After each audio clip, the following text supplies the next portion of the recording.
మా గౌరవ ముఖ్యమంత్రి గారు ప్రతిపాదించిన దానిపైన మాకు అందరికీ ఎలాంటి భేదాభిప్రాయాలు లేవు. చాలా గౌరవం ఉంది అధ్యక్ష. పొట్టి శ్రీరాములు అంటే మీ చిన్ననాటి పుస్తకాల్లో చదువుకున్నాం. They is inspiration for all the communities and all the Indian people madam sir. కానీ వీరు కొత్తగా వచ్చారో లేదో ఢిల్లీలో అంబేద్కర్ ఫోటో తీసేశారు అధ్యక్ష. ఇప్పుడు మాట్లాడద్దు కానీ సందర్భం వచ్చింది కాబట్టి చెప్తున్నా అధ్యక్ష. ఇండియన్ వినండి వినే ఓపిక తెచ్చుకోండి. ఇండియన్ పినల్ కోడ్ ను భారతీయ న్యాయ సంస్థ అని తెచ్చిండ్రు, ఐపీసీని. ఇట్లా చెప్పాలంటే చాలా లిస్ట్ ఉన్నది అధ్యక్ష. మేము ఎక్కడ కూడా ఎవరిని కూడా అగౌరవపరిచే ఈ యొక్క ప్రభుత్వం కాదు అధ్యక్ష. అందరి పట్ల వీరు ఆ సభలో లేరు. వాళ్ళ దాట ఇండియన్ టీం అట, కాంగ్రెస్ అంటే పాకిస్తాన్ టీం అధ్యక్ష.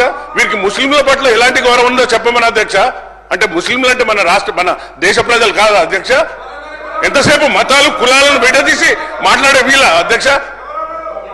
ఎంతసేపు ఎవరైనా మీరు చూడండి, మీరు చూడండి, ఎక్కడైనా చూడండి. మీరు ఇంత అన్యాయంగా మాట్లాడుతున్నారు అధ్యక్ష. ముస్లింస్ అంటే వాళ్ళకి ఎలాంటి గౌరవం ఉందో చెప్పమని అధ్యక్ష. ఎందుకు ఎంతసేపు కులాలు మతాలు ఇవే కావాలి అధ్యక్ష? దేశాన్ని అభివృద్ధి పరిచే దిశగా పోతున్నాం. మా తెలంగాణ స్టేట్ ప్రతి దాంట్లో కూడా ఏ డిసిషన్ తీసుకున్నా కూడా అందరికీ ఆమోదయోగంగా ఉన్నది అధ్యక్ష. ఇలాంటి వాటిని ఖండించవలసిన అవసరం ఉన్నది అధ్యక్ష.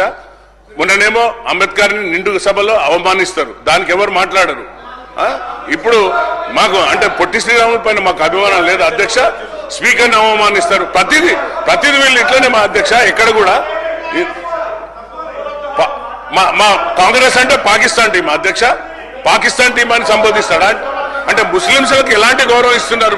ముస్లింస్ అంటే మీకు ఎలాంటి అభిప్రాయం ఉందో చెప్పమని అంటే అధ్యక్ష. ఇంత అన్యాయం అధ్యక్ష. అంటే ఎంతసేపు కులాలు మతాలు ఇవే రెచ్చగొట్టడం అధ్యక్ష. అంటే తెలంగాణ ప్రభుత్వం చాలా సాఫీగా నడుస్తుంది అధ్యక్ష. వీరు కావాల్సింది కమ్యూనల్ ప్రాబ్లమ్స్, కమ్యూనల్ లేపాలి, కమ్యూనల్ ప్రాబ్లం తేవాలి. ఇదే అధ్యక్ష వీళ్ళకు ఉన్నది ముఖ్యంగా.